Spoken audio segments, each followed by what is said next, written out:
দর্শক আপনারা দেখতে পাচ্ছেন গুলিস্তানের সেই মাজার রোডে যে ফুটপাত দখল করে দোকানদারি করত, সেখানে কিন্তু ইতিমধ্যে পুলিশের দেওয়া শুরু হয়েছে।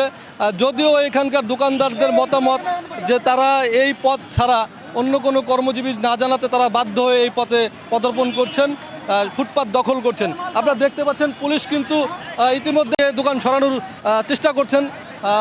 পুলিশ কিন্তু এই বিষয়ে কার্যকর পদক্ষেপ রাখছেন। তারপরেও হকাররা এখানে দোকান বসায় তাদের জীবিকা নির্বাহের জন্য, এমনটাই মন্তব্য করেছেন এখানকার যারা হকার আছেন তারা।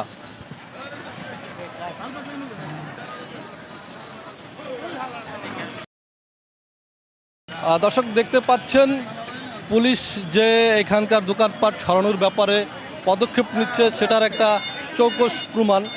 যদিও পুলিশ এখানে প্রতিনিয়ত দিয়ে দোকানপাট সরিয়ে দেওয়ার পরও খানিকক্ষণ বাদেই আবার এখানকার হকাররা যেখানে যেখানে তাদের দোকান ছিল তাদের সেই নির্দিষ্ট স্থানে দোকান বসিয়ে আবার দোকানদারি করে। এখানে সাধারণ হকারদের কাছে জিজ্ঞাসা করে তাদের মতামত নিয়ে জানা গেছে যে তারা পেটের দায়ে, সংসারের তাড়নায় তারা এখানে বাধ্য হয়ে এখানে ফুটপাতে দোকানদারি করে থাকেন।